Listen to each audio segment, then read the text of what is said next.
Welcome to the Empowered Women's Project, a podcast and community made by women for women to help you live your best life and reconnect you back to the things that really matter. Today we are talking all things quality questions, and I start to share with you some of the habits and routines that I have for myself and my family to stay connected and grounded and have those quality conversations. It's said that the quality of our life is directly related to the quality of questions that we ask ourselves, and I couldn't agree more. So let's jump into the episode. Hey guys, it's Kate here. I wanted to jump in today and just share a little bit with you around some quality questions that you can start to be asking the loved ones that you have around you to check in and see how they're going. I've had so many conversations over these past few weeks of parents feeling really frustrated, feeling disconnected from their children, from couples feeling disconnected and unheard, and also just people not knowing how to voice some of their emotions that they have going on during these times. And I think what's really important is to kind of take a step back and realize that some people are going through all sorts of emotions right now, and often it's sometimes hard to articulate how we're actually feeling. So we have a daughter, she's 8, and then a 10 and a 12-year-old boy. And it's really interesting just to see how each of them processes their emotions. And I think sometimes when we bring it back to kids, then we can actually start to see or understand the behavior of adults and actually realize that sometimes they just don't know how to communicate what's actually going on and frustrating them or worrying them. And so a few simple questions can actually help you get to the bottom of that. So why do I say this? At the dinner table for us, it is a big point of conversation for us. There's no devices, there's no TV, there's no distractions. We really are all about that quality time and that quality communication with, our children or whoever's at the dinner table with us.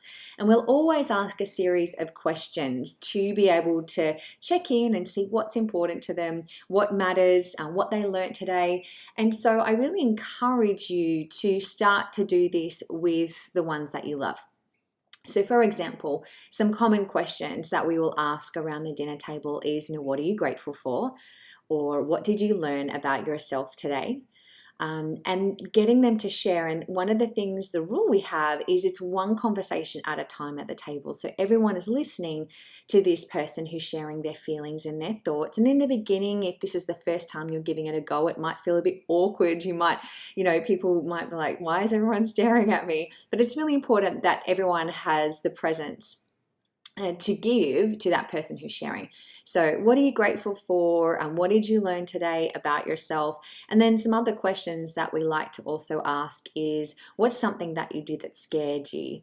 Or what's something that you learned that you're really excited about? So maybe they read a book or they learned a new skill that they're excited to talk about as well. And it can also be, what's something that you're scared of right now? So it's not always needing to be positive around gratitude, although gratitude, I believe, makes the world go round. And so that's always a question that we're asking at the table. But because people are eating their dinner and it's not kind of like this one-on-one sit-down chat, there's so many different things that can come up in conversation. So the reason I talk about this and being able to have some quality questions, up your sleeve to ask is sometimes a couple of questions can really get to the bottom of someone's emotion. So for example, it was a full moon was rising, and I noticed that our daughter was really, really upset. She was being super unreasonable. I had no idea why. She was like grumpy at everyone. She was short. It was just like, what is going on with you? There's nothing had happened. It had been a great day.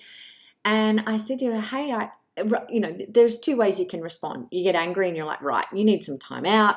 Go away. The way you're speaking to us is not okay. Or you can actually kind of slow down and try and take the emotion out of it to try and get to the bottom of what's going on. So I said to her, hey, you don't seem yourself right now. You're snapping at everyone. Like, what's going on, hun? And she's like, well, it's a full moon. And I'm like, yeah, I know that. Isn't it beautiful? And she's like, no, it's not. And I was like, why? What's going on? Well, when I look at the moon, it makes me, I feel like I can see a rabbit on the moon. And when I think about that, it makes me think about Lily, our rabbit who died a couple of years ago. And so she was actually really upset.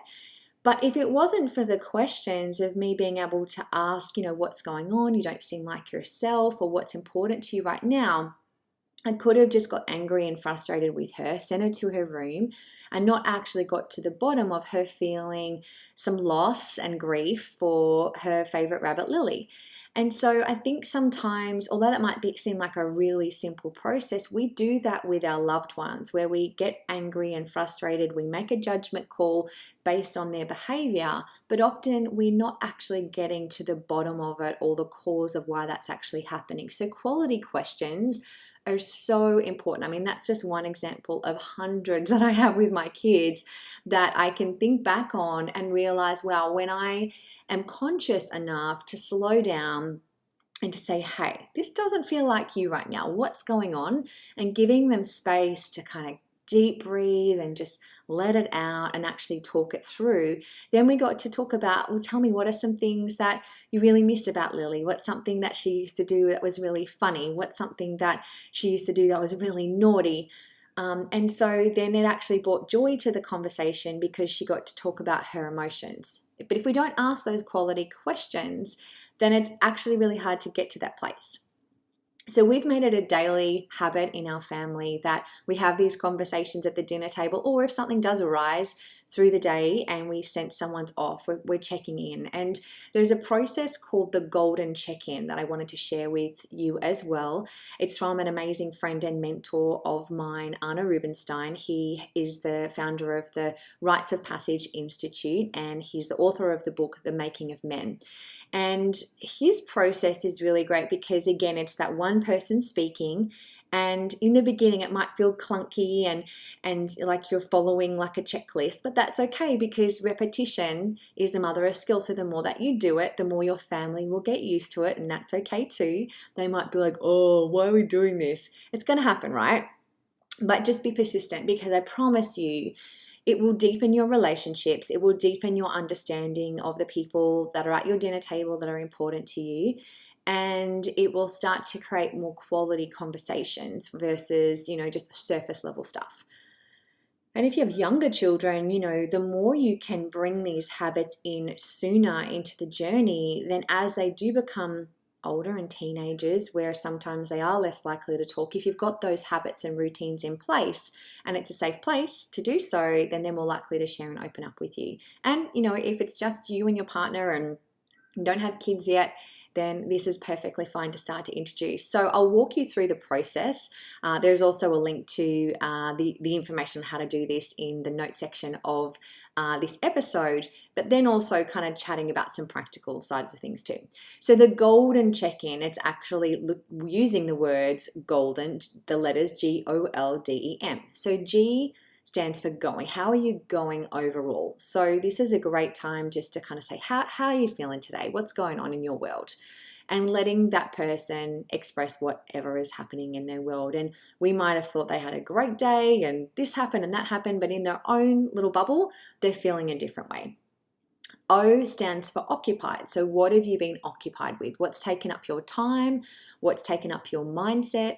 And maybe you change the wording of this to suit the age of the person you're talking with, but you can kind of start from, what's been keeping you busy. L stands for liked. So what have you liked recently? What's something that you really liked today, that you did or that you learnt? Tell me a little bit more about that. D stands for difficult. So has anything been difficult in your day or since the last time we did a check-in that you'd like to share? And again, this gives people the space to be able to just kind of download. And it's so important when we're having these conversations not to butt in, not to try and give solutions, and not to judge, because when we start to do that, people are less likely to open up in the future. I can guarantee it. E stands for excited. So what are you excited about today, in the future? What's getting you going? And then N stands for need. What support do you need? What support do you need from me right now? What can we do? Can I help organize a phone call from someone that you'd love to kind of chat that you're missing right now, or whatever that might be? And what you can do is, I think, as the leader goes, so goes the team, right? So if you're listening to this going, well, how can I incorporate this into my family right now. You go first. So you can kind of say, hey, at the dinner table, I want to share some things about me today that I'd love you to understand and know. And then once I've shared it, I love to be able to hear from you as well. So you go first, and you can say, all right, here's what we're going to talk about. How am I going? Well, this is how I'm feeling today. I've been really busy with this, and this. I've really liked spending extra time with you, or I've really liked this new book I've been reading. It's really difficult right now that I'm not able to see my grandma. That's really upsetting me. I'm really excited about, being able to spend some time at the beach with you, but I'm really needing support, and I'm feeling like I'm missing my girlfriend, so I probably need to organize a call. And you can elaborate on that, of course. That's a very quick check-in. The more you do this, guys, I promise you that the quality of conversations can come from there. And so once everyone in the circle around the dinner table has kind of gone through this, then what I would encourage you to do is then continue the conversation around some of these things. So the things that they've liked, ask them some more questions. Tell me, I'd love to know, like, why are you liking this so much? What are you really enjoying about it? Or, you shared to me that it's really difficult that you're not able to do this right now. How's that making you feel? Tell me a little bit more about that. And just being genuine, whether that's in a group conversation or if you're putting the kids to bed as an example, and maybe you're delving a little bit deeper. But it's these questions that open up to deeper, more meaningful conversations and deeper and more meaningful relationships. And I think, it's really easy for us to get caught up in the world of technology where there's phones or devices or there's a TV on in the background while dinner's being eaten and people aren't actually really connecting. And we're living in a world right now where, we made a documentary on it. It's called Overfed and Undernourished. I believe that we're overfed from a lot of the processed foods and the chemicals and a lot of technology. We've got an oversupply of all of that, but we're undernourished when it comes to health and vitality and also our relationships and quality conversation. So it's little things like this, easy to do and easy not to do. It's so easy to have dinner, flick the telly on and just get through it so you can kind of stack the dishwasher and keep on with your night. Or it's also just as easy to have meaningful conversation. It's about being conscious and aware. And if you're listening to this, just think about, well, how can I implement this into my friendships? How can I implement this into maybe my workplace? Checking in with staff or your manager. Often people don't genuinely get asked, like, how are you actually going at the moment? Most of all, it's like, hey, how are you? Oh, I'm great, thanks. And it's that surface level kind of thing. And, I'll often say most people are busy, but they're empty. They're kind of doing lots of stuff, but there's not fulfillment there. And I believe that it is relationships, the quality of questions and those conversations, when that's more present and more prominent in your life, there's going to be more meaning there and more fulfillment in many, many areas.